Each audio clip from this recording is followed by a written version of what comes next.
name is Matt. Today we will be talking about errors in building. There's always a plan B.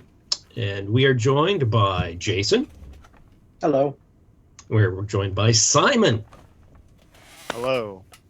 Who's just so happy to be alive today. With joy. And, of course, we are joined by Adrian, who is also responsible and doing all the work for making this actually a podcast. So thank you, Adrian. Thank you. All right. So, who would like to start off? Basically, we're going to be talking about our build processes and what happens if we make a mistake, or what are our go-to techniques of correcting our mistakes, because, hey, there will always be mistakes. All right, I'll go first. So we all know we done fucked up, right? Yes. To put it lightly. PG. Wording. Oh, whatever. Well, Well, we're not really on a PG thing because We're fine. Yeah. so we're fine, right? But We're fine. Yeah. We're fine. Just like the We're build still will be at fine. the end. It's gonna be fine, okay? Anyone watching this video has to be 18 or older. Shut up. Everyone who's 12 right knows all the that's swear what words. You they just don't say them at home. So that is what they. Okay. correct. Anywho, so we all goofed building. Me, myself, I don't paint as much as I would like to because I don't have access to a full paint station. But I customize parts. I build straight builds mostly, but I usually customize parts and whatnot.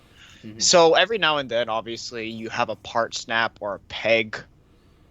Because maybe I'm a little impatient. Maybe I try to go too hard and then, like, boom. Right? Yes, So for that me, always what happens when you go too hard. That's a euphemism. Anyways. So let's start with something obvious. So who here has broken a peg on a model kit? Oh yeah. Everyone. Everyone here. Yeah, I think it should be who hasn't. Yeah. Who I hasn't? know. Exactly. I have not. Well, I'm so OCD. look at you, Wow. Mr. I'm perfect. Anyways, Whoa. I broke For other those- stuff, though. have, and they don't know what to do. Actually, I think it was one of you guys here who taught me, but take a paper clip. Maybe, Oh and- yeah, I know that was me. Yeah, you taught me this trick. Get a paper clip, get a pin vite, a drill, a small one, Nice, a let me small see. hobby drill. Places. Drill a hole in each side and use the paper clip Throw it later. and some sort of plastic putty, plastic glue, or like super glue, I guess, I don't know, and push it back together. Ironically enough, by doing that, you actually make the peg stronger because there's a piece of metal supporting on the inside now. It's supposed to be stronger. Yeah. It's supposed to Well, be stronger. the metal has to be glued with CA glue. Yeah. So when you put the paper clip inside the plastic, the only way you'll have them connect is with CA glue. Yeah. You can, if you do that to both sides, you can afterwards, if there's a crack between them, put in cement to melt the pieces together, and that'll make them pretty strong. But it's usually easiest just to CA glue everything. Yeah. Super glue, basically. Yeah. And I guess Like another someone common that thing. has broken a peg. And I don't know if this happened to you guys, but I have actually oversanded before and removed some of the panel lines. Yep.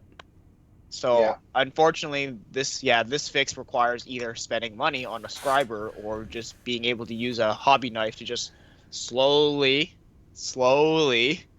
go back in like this till a panel line returns. Mm-hmm. And The instead, back end again, of the hobby knife, not the edge. The back of the blade. Yeah, you want to use the back of the blade because the edge of the blade, it creates this on the panel line and that doesn't look good. You want to get a square kind of situation. Yeah. All right, who's next? Scribers are a good thing to buy. Go Yeah, for it, don't go Jason. hard to scriber. Take your time with it. Because you're going to go off to the side like that. You're trying to go hard with the scriber. Especially if Actually, you well, don't to have finish, dodge sorry, Jason. Also, get some tape, any kind, or even a ruler if you don't want to put tape down. Especially if you have almost completely erased the existing panel lines, and you just want to. You don't need to just deepen them slightly. You definitely want some kind of hard edge, so you don't do that swoop somewhere else. So yeah.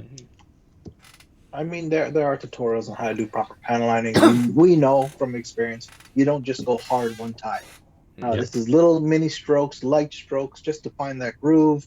You make it deeper, you make it bigger, and then you're good. Watch Right? what you're saying, And then, sir. Well done. Yeah. And then we know there's guide tape readily available everywhere, right? And it is a good resource. You can use it for panel lining. You can use it for just leveling, making sure lines are right. What I if you're on find a budget? myself What would you use instead of guide tape if you're on a budget? so you can get Dino tape that is just as good. It's not see through, right? And it's one of those things you can get in Staples for cheap, Yeah. right? Almost. Uh, This is the funny thing.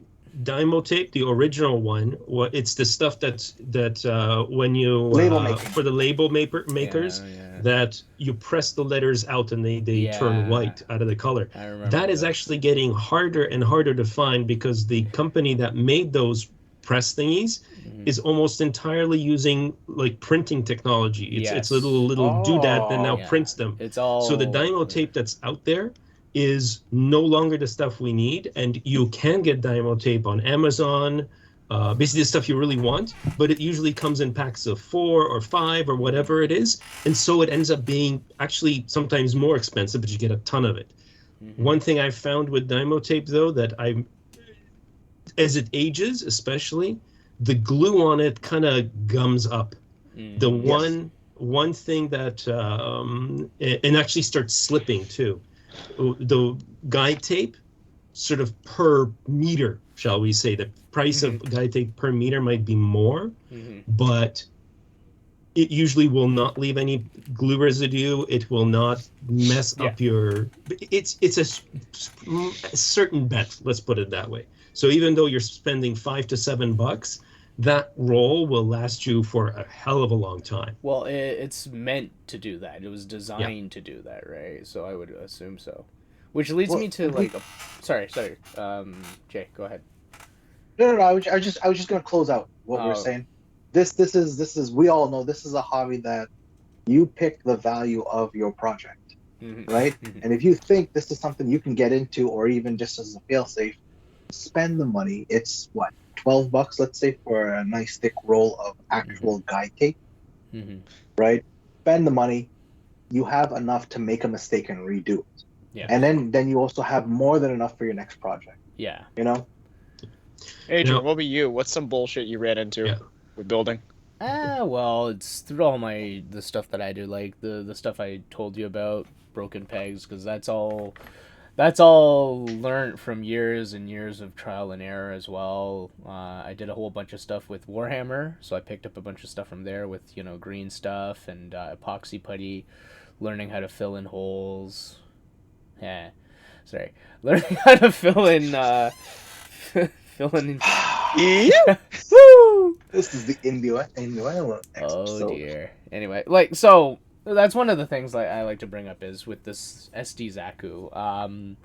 If you're painting your SDCS Zaku, the inner frame will the inner frame neck piece really sucks, and both times I built this, both times that peg snapped right off.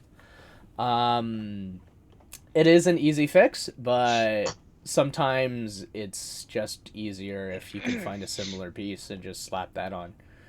Right. I know that the SDCS frame also comes with several neck connectors, so you're able to use a couple of them, and I think there's a spare one in there too. If I'm doing commission, as I told Jason before, if I'm missing a piece or I broke, sometimes it's worth it just to grab another kit and then just use that kit to, as a diorama, extra pieces and whatnot. So that's Future for me. modding and kit Yeah. bashing. Yep. Yeah. Yep. Right. Again, it comes down to how much you're willing to spend for your build. Exactly. Right. And some builds do get up there.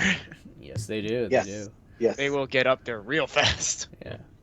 So in painting, let's say, how do you guys deal with, let's say a color doesn't come out right, or let's say you overspray, or you were touching the piece right before it's cured, so now there's like a little bit of, painting error on it. So how do you clean up your painting messes? Well, okay, I can say here with confidence, I have the least experience with painting here, so I made all the mistakes already, including some such as accidentally splashing a tool cleaner all over the piece. Well then. So Well, that's the solution to a lot of those problems. Yes, removing the paint. yeah, so literally the most of the solution, say if you touch a piece before it cures, you got to strip the piece and paint it again. That's all you can do. Yeah. You got to strip the piece, reprime it, repaint it. That's all you can do. And with my I made that. Remember that build I made with the Gundam Build Fighters, Build Divers? They had their version of the Granddaddy, the neon colored one that I put angel wings on. Oh yeah, that thing. Yeah. Yeah, Adrian, you were around when I accidentally splashed tool cleaner all over it. Oh yeah.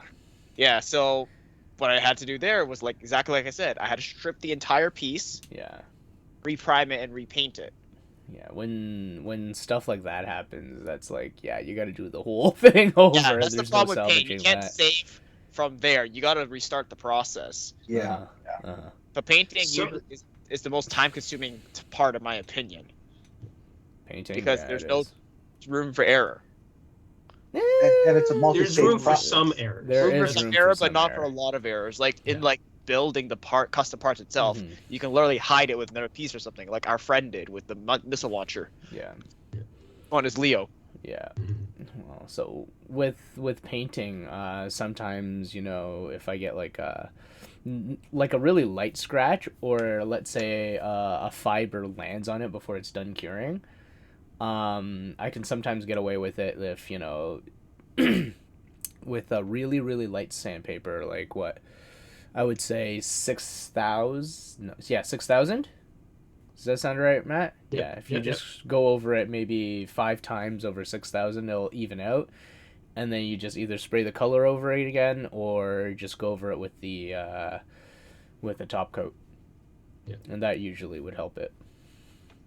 So there's depending on, so for example, let's talk about things that make a dent in the paint.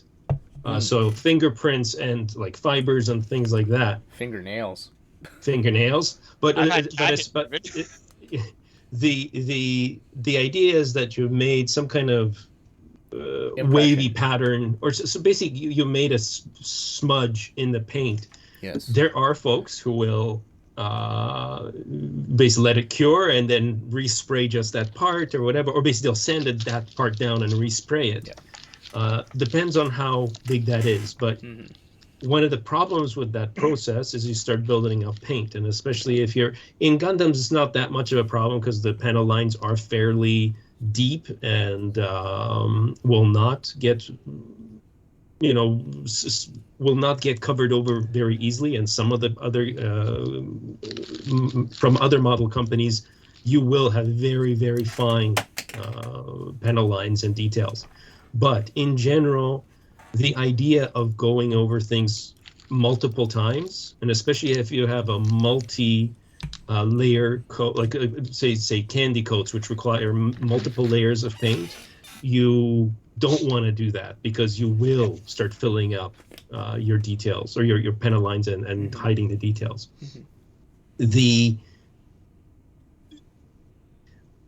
I'm almost worried I shouldn't even be talking about this because if somebody's going to try it and ruin their paint job. But Wait, so Matt, before little you do, let me say disclaimer this. then. Discretion is advised. yes, and I Wow, have that to was say some I analog have never horror stuff tried right this, and I'm kind of curious. I one of these days I might try it on spoons. Oh, But no. if you're using lacquers, especially any lacquers, but you have been using Mr. Color leveling thinner with them, there is I wouldn't say it's a huge number of people that there are, and especially in the sort of armor and plane, especially the plane guys, to get a very nice smooth finish, something along the lines of semi-gloss. You actually take a few drops of just Mr. Leveling Thinner, and once you've finished painting, you give everything a light coat of Mr. Leveling Thinner. I've heard guys that just go, "Oh yeah, I know you want a wet coat," and I'm like, thinking, but that's gonna melt that'll everything. destroy everything. Yeah, but apparently not. So there are discretion advised. I haven't tried this yet, but apparently, if you're using Mr. Leveling thinner in your paint, some guys have said one guy. This was actually a discussion we just had at the IPMS club meeting. One guy was saying, "Oh no, I just paint with regular thinner, and it's only Mr. Leveling thinner only matters at the end." And that could be true, but if you have any minor problems, like if your whole your whole paint job it has orange peel, which is like a lot of bumps and cracks and whatever, that's not going to save it. But a coat of Mr. Leveling thinner over your paint job is apparently magic. So I'll believe it when I see it. So I'm thinking that has to be for like flat parts. It can't be for like if I was gonna do this, right? In that, how would you let this sit and rest on your painting stick? Apparently, it's well, whichever.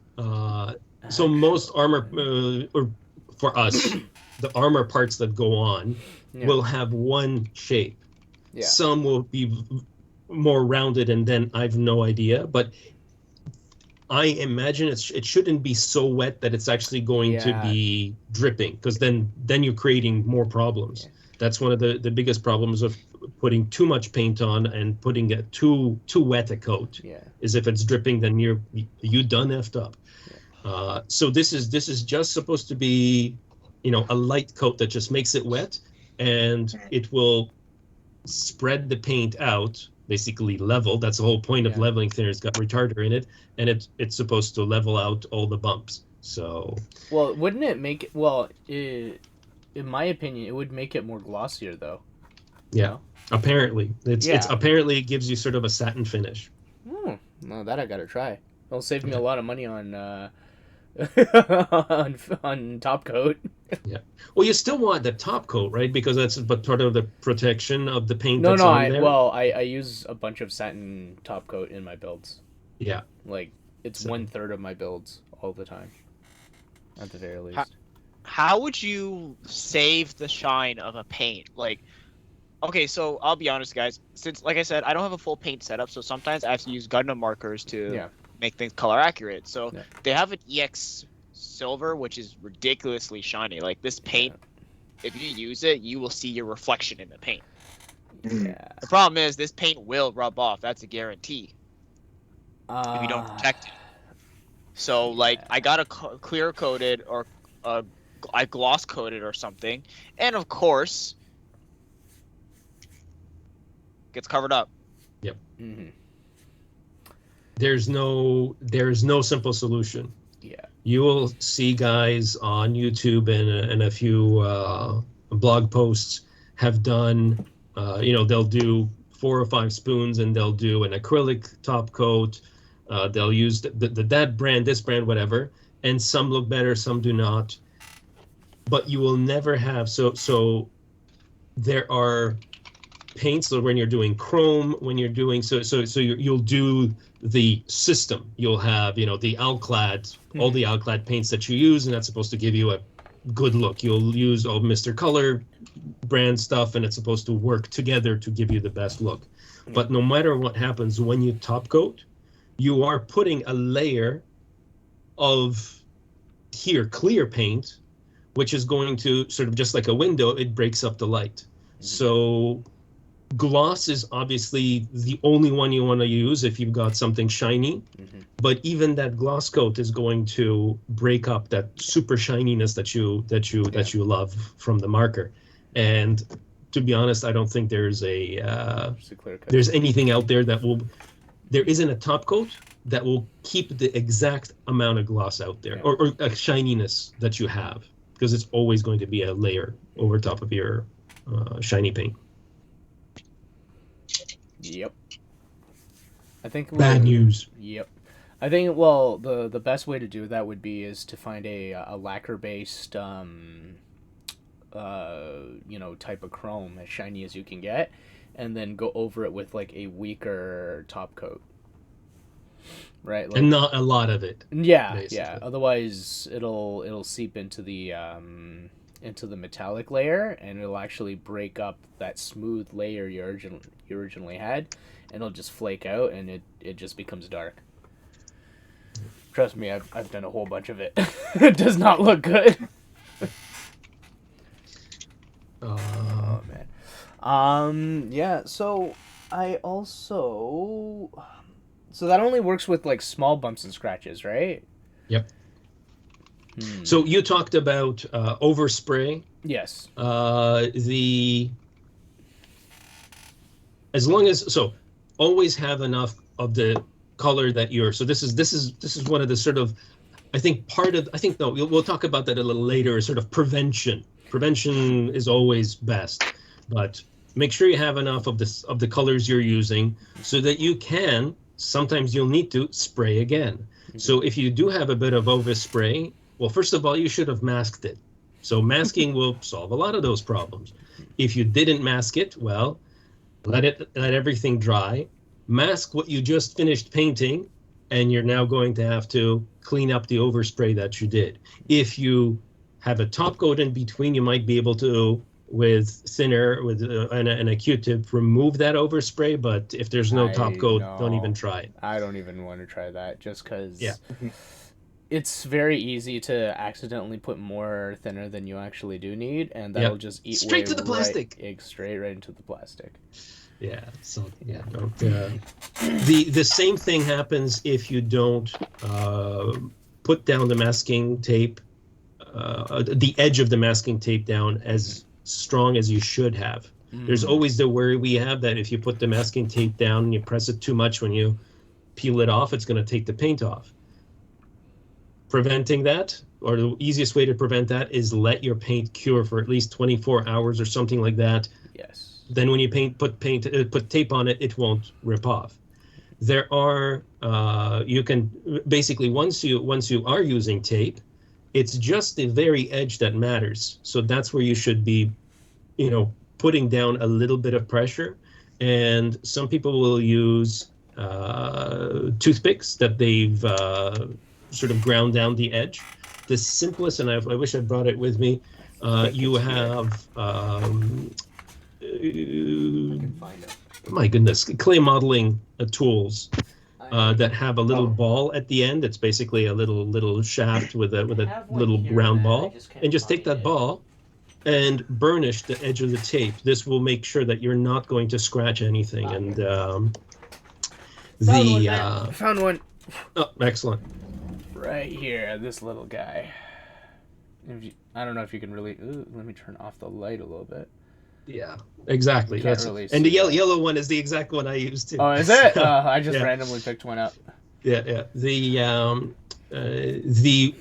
problem, basically, if you don't burnish the edge, what you can have is the paint seeping underneath. Mm-hmm. So you will have a very nice clean edge, and then all of a sudden it's like a little where there's a bit of a gloop of paint that got underneath the tape. Mm-hmm. And the worst what happens sometimes is just a little bit, but sometimes if the tape lifts up, it'll actually trap almost a drop of paint. So it's not only that the paint went out, it's raised. It's like a zit of paint on your edge. So burnish those edges. Mm-hmm. Also, one preventative thing too is be aware of how you're spraying. Because I know some people, they'd rather paint on a finished model rather than just the pieces. And some people don't use painting sticks. Mm-hmm. So they would be holding them by the hand, and sometimes, you forget where you're holding, and there's a giant fingerprint right on the back, right? So, especially when you've missed part of where you're supposed to paint. Exactly. And actually, what you just mentioned with the it's basically direction of your spray matters. Mm-hmm. And this is a big thing with also the masking tape. So if this is the masking tape on the part, you want to be spraying in that direction. If you're sprayed in this direction, you can actually, the force of the spray could lift up the masking tape. So here you want to spray right over it or in this direction from it. So that's another little bit. I'm just blown away that there's people that like to hold their face while they paint it. Well, Yeah, that's more like for those miniature. That's more for miniatures too, right? Okay, Right. okay. 'Cause- Yeah, I can Sorry, see that. sorry, Like, just- holding something while painting it, because there's gonna, it's just going to be that like that one spot you held it from, and you're just gonna take it apart. You're gonna be like, you can't, and then like the paint's not even cured. So like, what? Are you just stuck holding it like this? Yeah, exactly. Those are people that And not know only how to that, burrow not around only the that, world. now you've got paint on your fingers and you're going to pick up something else with them. Yeah. That's And why you're like, I guess I'll make dinner, and then you're like this. I don't freaking know. No, frying some no, no, eggs. no. So what I used to do was this was back when I had no airbrush, no nothing, and I would hand paint, and I would do what Matt told us last week, where, you have that planting arm rule where you're trying to prevent your hands from shaking, and then I would paint. So I was doing the Reborn's Gundam, so it's red and white, right? Cool. And I was doing a lot of acrylics with Citadel paints because I was really big on Warhammer back then, and I would hand paint them, right? And a lot of the times these Citadel paints were very, very, very lenient on how you did things, right? So because they were meant for hand painting, a lot of the brushstrokes just disappeared. So these were really, really good paints for hand painting at the time anyway. And so I would just set it down, like I would hold it on just like how you would hold a piece using the sanding stick. So any protruding places, any, pegs or anything, just hold them with the finger, paint it, and then set them down on a paper and wait for it to dry, and then you paint the other side. And I learned it the hard way, where paint rubs off on your hands. So all the white for the Reborn's Gundam ended up being a really, really, really light pink. So, and to rectify that mistake, years later, I ended up buying a second kit. I remember stuff, this looking at it. conversation actually. Goes full you circle. could have stripped it, but Yeah, it's stripping like a whole model. It's like, all right, how much does it cost to buy the paint stripper, and how much does it cost for an HG kit? well, not that much. And the thing is, like with stripping, you can reuse the solvent. So a lot of Yeah. people just put it in a big Tupperware Yeah. box, seal it, throw their parts in, Mm-hmm. let them sit, and fish them out, and they still have the Tupperware box of cleaner. So because usually the solvent is a cleaner anyway. Yeah. So I always I have one one of my first kits that I ever put together, and it's so clapped out that there's no point really in doing it. But it's a 148 Orgus from Aoshima, I think. Mm-hmm. That I've Is this actually thing older than me? Oh, definitely. Okay. It's I think it was a 19. Simon, I have kits older than you. Oh, okay, I whatever. legit have one. Whatever, you freaking dinosaurs. What? I have an F90. I have an original F90 kit. What, is there lead in the plastic? What the hell? It was like what, 1990? Okay, that's definitely. Yeah, this is a kit from around there. Actually, probably a little. It's from the 80s. But it's a kit that I painted with the little tester square enamel those are things. terrible. Horrible. And I basically no thinner, no nothing with whatever cheapo brush that came in a box or something. So it's just slathered. It's just absolutely awful. I don't like Revell. Yeah. That reminds Revell me. is, sorry, excuse my French, but Revell is like the sorry. white person brand for model stuff, right? Yeah, it's one Yeah, of them. One of one many, of but them. it's not One not of very good. No. Like- But the testers Maybe also plane tanks mainly, and Yeah. cars. Cars, planes, tanks, and they actually have a lot of sci-fi stuff too. Star Wars originally, Star Trek, a lot of Star Trek stuff. Star Trek, and a Okay, whole so bunch of other stuff too. Planes, trains, automobiles, and sometimes nerds. They're Yeah. you know how sometimes you get like a little mishap from maybe an extra little piece from Bandai kits. With Revell, that same problem, you would get like maybe a centimeter of extra flash. I'm Yeah. not even joking. Like Matt can Oh, no, attest like, to this. Like Flash is Flash. You know, I don't care about Flash. Wait, I'm dumb. I didn't even know what Flash is. When there's leftover, imagine that like you have a When they part put the and there's mold, right? leftover just plastic wavy crap that's just left Yeah. over. Oh, when like they When didn't they close inject the the the mold- mold properly, and Oh, then the molds leftover aren't tight. stuff that Yeah. pokes out of the mold. yeah, Yes. Yeah, it's not tight enough where it keeps it all in place, Yeah. and it seeps through the Okay, so that's what that is. I've Yeah, that's seen that called very Flash. rarely with Bandai kits. Yeah. yeah. You rarely see them there. It's I like see them on Kotobukiya kits. yeah, but Rarely. Rarely. But I've never Rarely. built anything else besides Koto and Bandai, to be a honest. Revell kit is not a Revell Like- kit if it doesn't have Flash.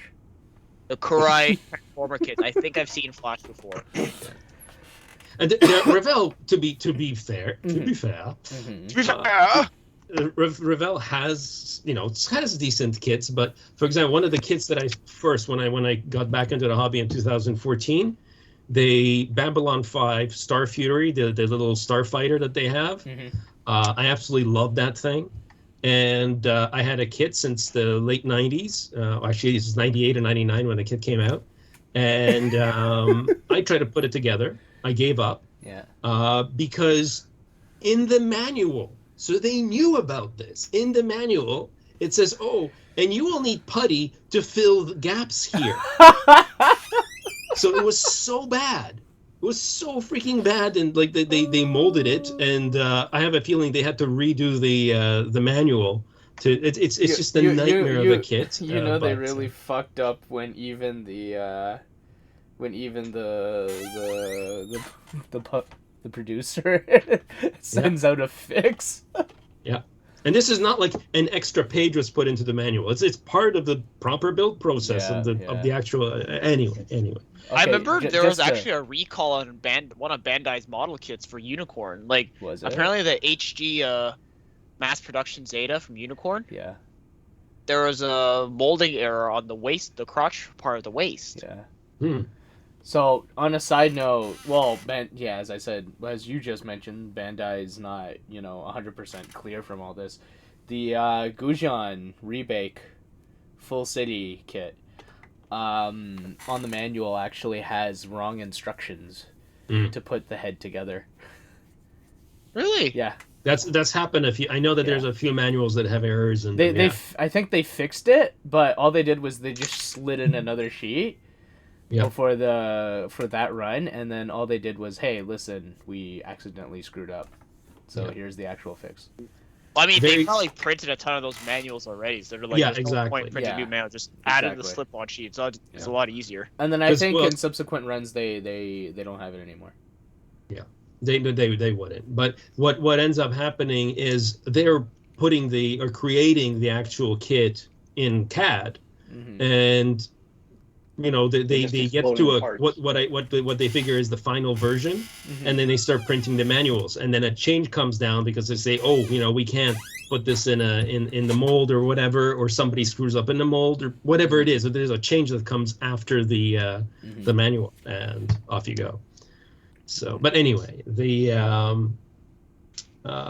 one thing we just mentioned a moment ago, when you have those kinds of problems, because maybe you're modding and you want to make some changes or whatever, or you're building a kit from another manufacturer, and a lot of, well, let's just say we GTA does not discuss or talk about third-party kits, but generally it's known that third-party kits do not have the quality of Bandai. That's a given. They'd be rough. And so many other kits, like when you talk about the older kits, like the even now Shima kits from whoever built, or even Bandai kits from the 80s and 90s, Oh, they're geez. not going to be perfect. And a lot of the time, you can fix those things or basically change them or cover them over with putty. Yeah. So that's another.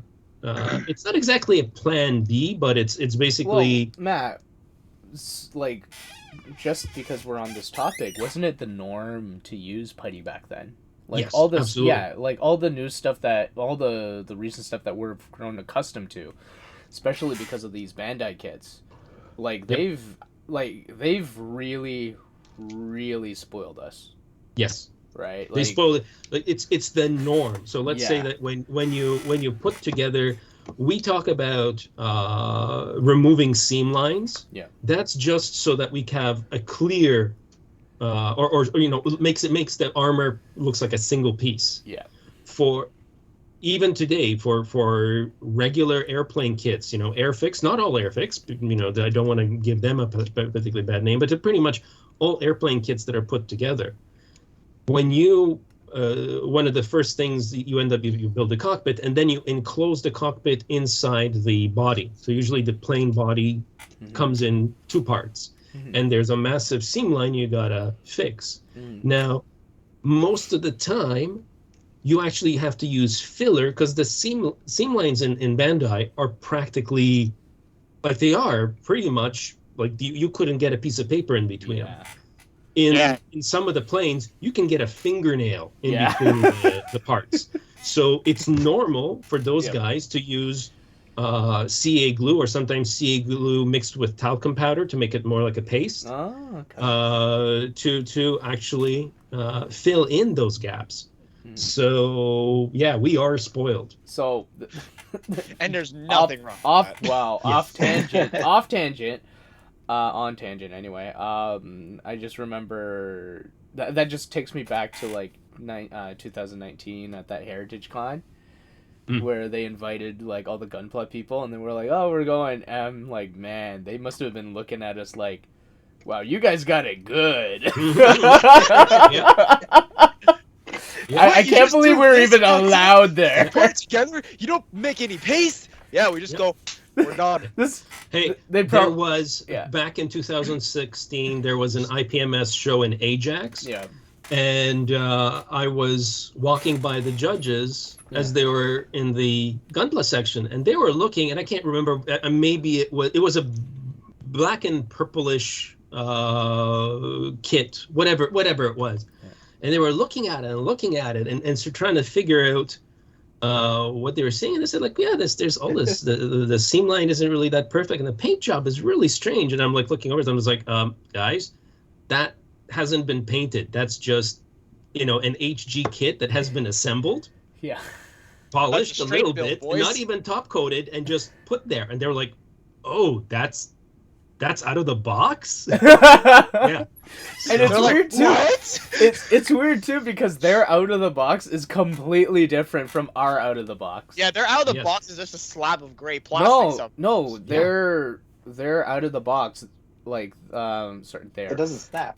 Yeah, exactly. So the IPMS out of the box category, like if you were to enter, includes fully painted decals from the box, just a complete. Basically, it's unmodified. Out of the box means it's not modified. Yeah. And you can't use parts like third party parts like dress up parts as that or detail up parts in our world. Yeah. So it's our world version of a painted build. Yeah. Pretty much. Damn. Yeah. Yep. So hey, Yeah, we're pretty spoiled.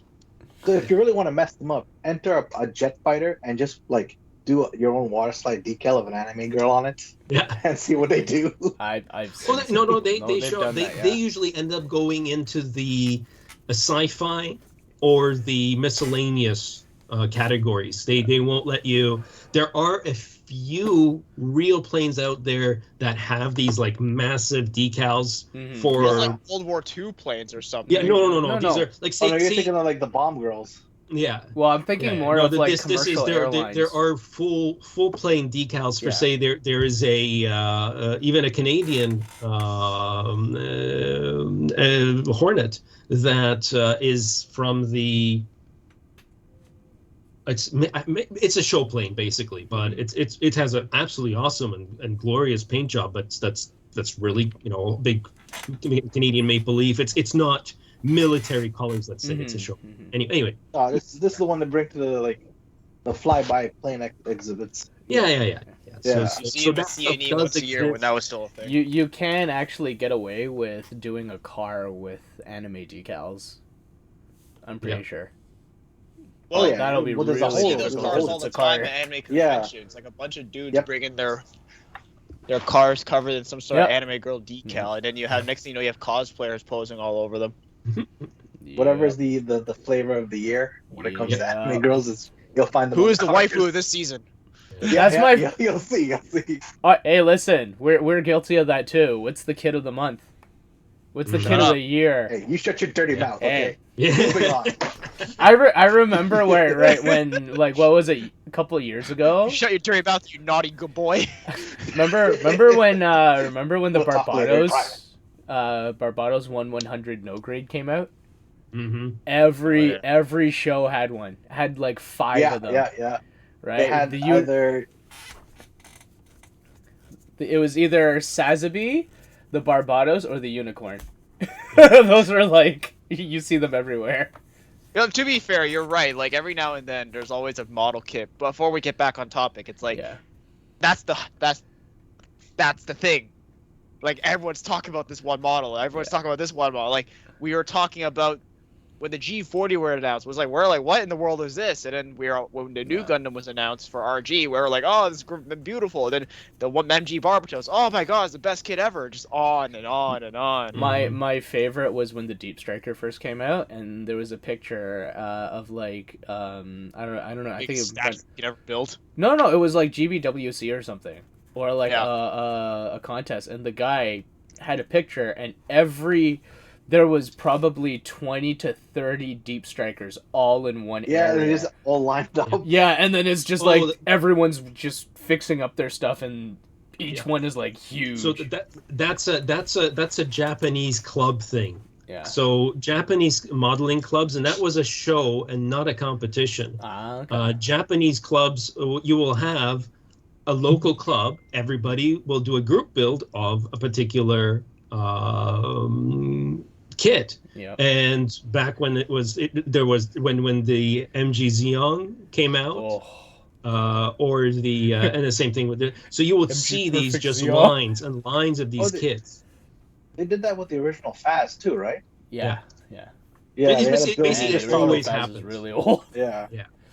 So, But, that's a sort of a Japanese hobby thing. Well, I mean, it's not that different. Well, it's different, but not that different from when we do group builds here too, right? It's Yeah. Just, Yeah. It's just Anyways, really back funny to seeing like a whole bunch of them in one fucking room. Oop, my bad. Yeah.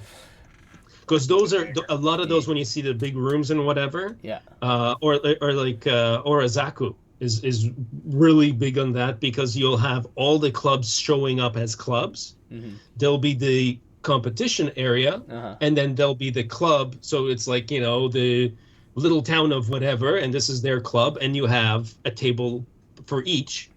Or what they'll do is they'll have, everybody who made a build striker, the deep striker, you get massive. Build striker. I remember there was Striker. one. That exists, by the way. There was one table I remember that had 3 steps, and there were 3 rows of those damn things, and they were like a good man. 10 or 12 across on each step. So anyway, I know we're getting really off topic. It's just stuff that I like to bring out. It's like I wish we could bring that sort of culture here. It's like every store versus you'll get Trinity Hobby in one corner, like have their own table. Maybe people that want to represent Meeple Mart or A bunch of nerds And- have UFC stare down with their hey, I don't know. It's like right. It's just a circle of mouth breathing. see, but this is the thing. This is the thing. It's not a competition. It's the group joy for Yeah, them. It's I like, know. hey, we did this. Oh, you did this. Is awesome. It's Buddy. I just want to I- see them try and intimidate each other. Yeah, a bunch of nerds in a circle staring each other down it's so bad that I think it's so bad that we automatically assume that there's going to be turf war over like stuff like this. But there will be. Look at the culture here in Fun, though. general. It's always competitive. It's like a little circle jerk of appreciation for each Oh, other. I don't like this. I don't like this at all. All right. Okay. Counter Enough of besides this. Okay. pegs, subscribing. So, what's our plan B on how to fix this podcast? Yeah. Well, There's not enough Hey, I thought we time. were doing pretty good. Yeah, no, we're having fun talking. Yeah, that is. So that is. I mentioned prevention before. Yes. One thing that has been a fear of mine ever since the first hearing Simon Lamb's horror stories, and then seeing them over and over again. Yes. If people recall, back in 2018, Simon won the Canadian GBWC and then went to Japan 17, with 17. his Red Ogre. 17. And some here and around will know or remember that he actually had to rebuild half of that kit because he spilled his CA glue bottle all over it. And basically melted the thing down. Oh, yeah. So, about and Simon is famous for knocking over CA glue bottles. And he's even sometimes when he got little holders or finally and everything. And his main problem was that he never, Puts it back on. So I ended up always, one of my rules for myself was, always, close the cap, but I don't always remember it. But because of that, I started looking into glue holders and whatever. Mm-hmm. And Tamiya comes out, and there's tons. And they're usually Display, they're aluminum block essentially. Yes, and that was like what, $30 or $40 for that aluminum billet. Dear It's God. glorious. It works. Like I can literally do this one-handed now because this giant block of aluminum. Yeah. And it's glorious. I actually really wanted it, but I mean, went as and long as you can do Tamiya it with one hand, it's fine. sells this little sponge thing for $5, basically. It's around $5, something on that. And it just goes over the edge of your bottle. And I've knocked over this bottle while closed tons of times, and it's still or hit it, and it actually didn't fall over. And there were 3 occasions that while I was, because basically what I'll do is I'll paint and then I'll just leave the cap on just a little bit. I won't, because I'm just about to put. We've all done that. Yeah. And I have, that's a smelly smell. It's a good smell though. And 3 times I've actually hit the bottle going, oh my God. And the little sponge thing saved me. So I'm very much in love with the Tamiya sponge bit. Oh, you know what? There's something else I've used that's preventative like that too, but it's not made for glue bottles. It's like, so at our local hobby store, they sell the Mr. Hobby like rubber tub thing. Oh yeah, for parts. I've literally put parts in there after I built them, but sometimes when I'm like doing water slides or something, I take everything out of that tub. I just put like the softer and setter in there, and I have tipped it over once, but because it was in that tub, it didn't spill anywhere. I just poured it out, washed it. Yep. So that's something you can do Smart. as well. Just if you don't want to spend money on, like me being dumb, buying a block of aluminum or anything, I've always wanted that thing. Yes. Yeah. It looks really nice, but it seems really unnecessary. It's unnecessary. That's what this space like freaking motto is. It's unnecessary, but it's cool. Yeah. It's the Ferrari brand, Yeah, it basically. is. Yeah, they literally toted themselves as unnecessary, but like really cool. So But an alternative. You can just get like a tub for like that health, like freaking margarine or Yeah. something. You just put your Yeah. bottles well, in there. We all have like an- old Tupperware containers lying around. Yeah. There is also another option. There is also I think you have one, Simon. There's a carrying case or a tool case, and in that tool case there's an extra on the lid of the tool case. There's an extra flap that you can open up just. So Oh you can yeah, put I your- have used that. Yeah. So that's also a separate one. As a box for this when you open it, so you can have all your tools in the box. Grab when you Exactly. need it and have the glue there as well. Exactly. So that's also a cheaper alternative than the Mr. Big Bougie over here. Well, I'm not even bougie. I mean, all my tools are in this pouch. I know. This thing has been great. You see me uses that build days in the before times. Yeah. It is fantastic. It holds everything I need. Yeah, I know it does. Matt's thinking to himself, man, I would need like 11 of those. Yes. Well, no, I never knew it was you such a remember, big problem. I had my $2 little Tupperware carrying case that I fit everything into. So Honestly, this man just needs a backpack with like sliding drawers in it. Yeah. Just puts it on the table. Just You need one of it's those rolling too much tool work kits. to move stuff around It that is. way. And you'll end up knowing Matt, he might do the same thing I do with my work tools, like non-modeling tools. Work tools is after you have your good set in there, you start, I hate moving this. I'm just gonna go buy a second one to put specifically in the backpack. Yeah. Right? oh, So I know There people is a have done problem I want to discuss with you guys that I haven't found the perfect solution for. So we all have had polycaps that have either dried out and cracked or just damaged outright somehow in the beginning. How would you is it possible to even fix a polycap, or do you have to pray that when you build a kit there's usually leftover polycaps, right? Do you have to That's pray that you have a spare one of the exact same design? pretty much. Yeah. Okay. And well, there's always, asking our friends for the GTA. We are Yeah. very lucky to have our A tub community, of that. polycaps. We have, we have Yeah. a lot of and there is polycaps. basically a stack of polycap. Actually, it's a box now. It's massive polycaps in there. So, So it's if you usually, screw up or lose a polycap, you just walk outside and be like, okay. yeah, Yeah, pretty much. I remember. But yeah, there's especially with soft plastics or rubbers, which come with older kits usually. Oh yeah. If that polycap dried out, most likely the original one is also dried out or crappy Yeah. or whatever. I need to So find a fix for it. yeah, So I guess the best thing is preventative maintenance. Or if you somehow lose it and can't find it prior to building, literally a lot of people, I don't know how many people do this, but have a flashlight nearby. yes, You build. That's very important. Yeah, because we have literally stopped in the build room before at our local hobby store many times Yeah. because one of us has dropped a dark piece of plastic on the gray carpet, and literally the whole room stops, and with all our phones and flashlights, we're like, put Found the it! flashlight right on the bottom of the like along the line, so along the So you can see ground, the shadow. so the light will Yeah. shine across and the Or part will cast the if yeah, you the shadow. guys workers will walk in and be really like, did someone drop a want it. part? Because like we're all on the floor on our bellies looking around. Yeah. With our So legs sticking out from underneath the table. another way is pantyhose, vacuum, rubber band. Yes. If you have, in Yes. the If you place you have are. that. Like yeah. a certain somebody here who has a Dyson to clean up nubs on their freaking desk. No, I don't have a Dyson. I Yeah. just have the little small dude thing. Well, it's a very cute and small Dyson. It's Small, cute. Like Yeah. this man literally mutes himself, and next thing you just see this. Hey, if you want to clean it and not Very just funny. throw it on the ground, that's the perfect That's thing. pretty funny. I'll be honest, I'm dumb. I had a company. My company gave me a Christmas bonus, and I used it to buy this giant dumb thing. Oh yeah. Oh my And god. it's been nice. It holds the manual here, and it catches all my nubs in here. Pretty much most of them.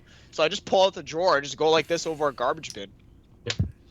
And since I'm a Oh, mobile you're- builder, like I don't have a workstation. I just build wherever I'm comfortable. I can build in my room mainly, but because I can just literally use this. Mhm, You and your newfangled tools. mhm. Yeah, just all my toys. I don't know. As a tool whore, I highly yeah. It's I don't know. It's weird because I bought a thing for decals, like a little submersible tray for decals. I bought it. It's like the one from the white one with the sponge. Yeah. No, it doesn't have the I bet sponge. you, I doesn't- love it. No, Oh no, my it does. God. No, it doesn't have a sponge. It's just a tray, and then it just dips into the water, and you can bring it out. It was like one of the new ones when it first showed up. It was like $15. Yep. The Wave 1, I think I got Yes, that one. yes. I've used it once. What? I would started the still slide. rather use one of these small metal trays with a little bit of Yeah, water in them. Okay, because I use Sure. the I don't know why. thing tray with the sponge in it. Oh, look at it with all the So like, magnets. what too. I like about that is it's all Oh, in yeah? I one. got it. You put the water slide on the sponge, slide comes off without running away on you, and then you take the leftover paper and put it in the depositing tray, Yeah. the garbage tray on the side of it. Yeah. I love that thing for that reason because it's an all-in-one section, all in one thing. Yeah. I don't know. And It's the little weird. metal ones work fine for small decals, but the little metal tray things. But if you have a bigger decal, Yeah, then you you need gotta something use big. something else. But Yeah. And this I actually usually end up this using is just how a to plate. prevent losing water slides in water. Because originally, if you put too much water, that thing will float away on you, right? You can put just the right amount of water in the tray, or you can just literally go to the dollar store, get a wet sponge, wet it, and just sit the water slide on top of that. well, you can also just use one of these. Just a paint palette, like what Matt was saying the other day. Mhm. Yeah, but want to buy paint. So I'd be It's the same careful thing. about using the palette for decals, because it's a type of glue that's coming off it. If you keep Yeah, using yeah. it more and more, it'll seep Yeah. into the sponge, and you don't want that. Okay. For water, or do what I recommend, sponge. Yeah. That way the water. I prefer submerging the whole thing, Yeah. so it's having actual water go through it. But Yeah. Sponge idea is not bad, man. Come on. no, it Yeah. works. Yeah, it works. The only thing you're really doing is putting on enough moisture and water so that the decal releases off the carrier paper. Yeah. And Jason, you were about to say something earlier before I cut you off. What were you about to say, my good sir? Yes, you're on the spotlight. What are you gonna do about it? I Yeah. I don't remember actually. think I thought you were just responding to me about the little things in the magnets. Because yeah, we all little just pulled trays up have the magnets all the magnets. time. Yeah, you have all your magnets in the metal tray. Actually, what I've been starting to use, opposed to those little trays, is I got these measuring cups. I think Adrian, you got like different. Oh, I colored use ones. those for painting and for They're, mixing. no, they're not different Yeah. color. They're different color Oh, because it's I tint- badly it's washed tinted, them. tinted, I yeah. use those for mixing paints because Yeah, the measuring lines help you like Woo! figure out the ratios of paint Well, thinner.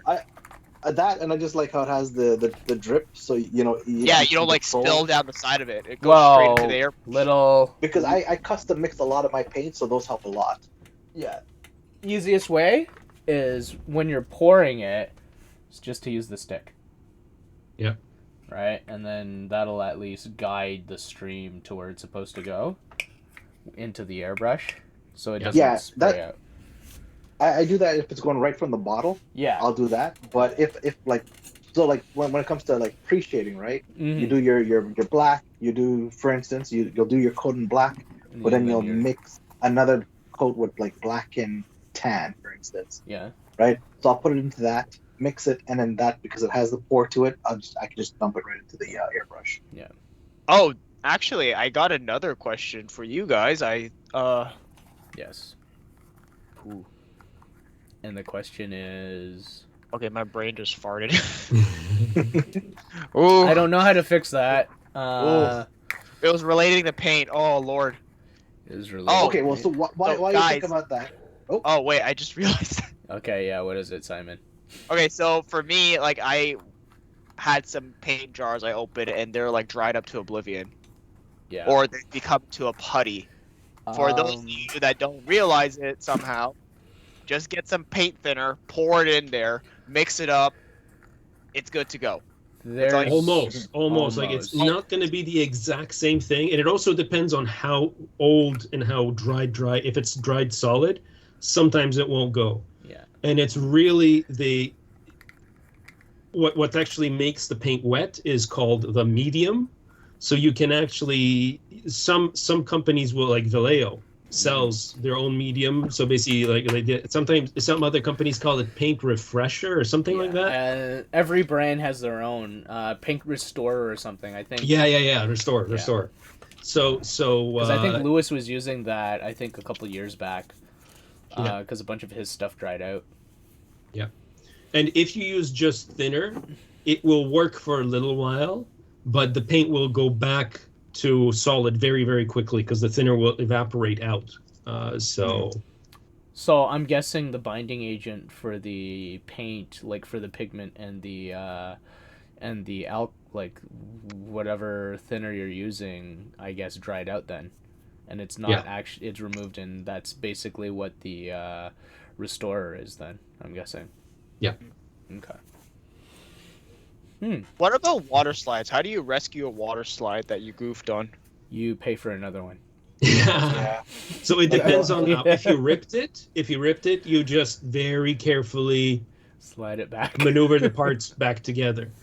You have actually from older kits. So here's the thing: if you buy older kits and they have water slides in them, stick them inside Ziploc bags. Just make sure that the Ziploc bags are Airtight or no, that they're not acidic or not. Whether they are or aren't polyphenol, I can't remember the proper stuff. But basically, you want them to be not to be inert so that they don't interact with the chemistry of the decal paint. So and anything food safe would be okay then? I don't know actually. Yeah, So you're gonna I have to should look research into that. this, but some people say find archival stuff, but no archival quality plastic Ziploc bags Yeah, exist. you can't go to Dollarama and get archival quality plastic bags. But, Let's be honest, if you need plastic bags to hold stuff, you're going to go to the dollar store. Yeah, and some of Your those local plastic bags supermarket. might not be the thing you want. Yeah. So but anyway. Actually, wouldn't my guess would be comic book stores then. Yeah. Right. So There we go. so getting the comic book bags, but then you can't seal them. So you have to, I guess, fold them and Fold Tape it, it. tape it or something. But you have like ancient decals will basically dry and crack, sometimes yellow. If they're yellow, you're screwed. There's not much you can do about it. But we're just at the IPMS meeting looking at a guy who put together a jetliner of some basically passenger jet that was a kit from, actually a vinyl kit from the 70s. And the plane had all the windows were inside a blue strip of paint, and that was a decal. And the guy said, I spent days and days putting together hundreds of pieces of this decal and maneuvering them to form this bar of paint. And I'm like thinking, like, why didn't you just mask the thing and do it in 10 minutes? But he actually was able to rescue those cracked pieces of the decal and make it look right. Nice. Hey, to each their own. Yeah, I mean, exactly. Well, I think in that case, I would just love to see his backlog. Oh, Yeah. I feel like model builders are like their own form of psychopath. Let's be honest. It's the OCD. It's really the OCD. We all are a little bit psychotic in our own ways with how we build and do things. I disagree. I think it's just pure OCD. It's okay. So that being said, with being pure OCD, after doing a bunch of models in the way that I have been doing them for the past couple of years, I realized that in the months and years down the line, a lot of these defects, they disappear from your mind. Mm-hmm. Right? So if it's something really, really, really minor, I think the best way to solve it is to actually let it go. I mean, unless you're entering it in like a competition or something, by all means, friggin' go the extra mile. There's a difference of building to win a competition, but exactly. It's not what we're talking about. Right? And also, well, Adrian, I'm going to say that you are not OCD then. Because if there's a minor defect that I'm aware of, I don't have to look at the model. I can think of the model and go, yeah, that part right on the ass that I covered over with something, I was just like, Matt, don't get me wrong. I still know all the mistakes I have done on every model that has been, that's being displayed right now. Yeah. It's just I'm at peace with being, you know what? So you have achieved a new level of enlightenment. Congratulations. He's achieved nirvana. Yes. Like for example, me, it's like okay, the last custom I made is actually on display at our local hobby shop. It's a Granddaddy SD combo. Yeah. I totally forgot there was a giant nub mark on the top of the head. I forgot to sand down. Geez. I noticed it after I painted it. I could have sanded it down, stripped the paint, redid it again, but I literally rushed it in 3 days. So the moment I saw it, I just literally just laughed at myself. I was like, it builds character. I'll throw it in there. I've actually done that where I did notice something small like a day before. And it was the Sisqueed. It was the SDCS Sisqueed, the Mono Eye Gundam, and I had to do that in like a day or something. It was stupid crazy. And then we mentioned the Leo contest many times on this podcast that we did a while ago. One of our friends, I think we told the story, but he had a giant mound of putty that was just sitting on the model kit. And he's like, how do I fix this? It's fully painted, ready to go. Panel line too. What do I do? And then we took this missile launcher part that no one needed, and he put it on top. And we put it on top. We're like, why don't you just super glue this in place? He just does that. Hey, what do you know? Perfect. Yeah. Sometimes putting more plastic on top of plastic will solve the problem. Weathering. There you go. There you go. Problems are solved with weathering. Yes, be colorful with your language. Oh, that's a mistake. Wait, if I put weathering, it looks like... Yep. I don't like weathering. Well, gentlemen, we are now at an hour and 5 minutes, and we had fun. It was hopefully we said things that are useful and informative. But I think we should start cutting this down and getting over to the build day and virtual build day and building things. I would like to summarize this podcast. There's actual techniques to cover fixing your mistakes, but there's also artistic flair that can cover up your mistakes too. It was my artistic intention. End of the day, it's how confident you are about it. Oh Yes. yeah, definitely. It's like being in university again. How much BS can you make before you actually start believing yeah. it? Yes. All right. So yeah, we should get going. Thank you very much for hosting today, Matt. Thank you for everyone else's inputs. And thank you for running the show. So thanks for being on, Matt, Jay, and Simon, and we'll see everyone later. See you later. Take care. Later.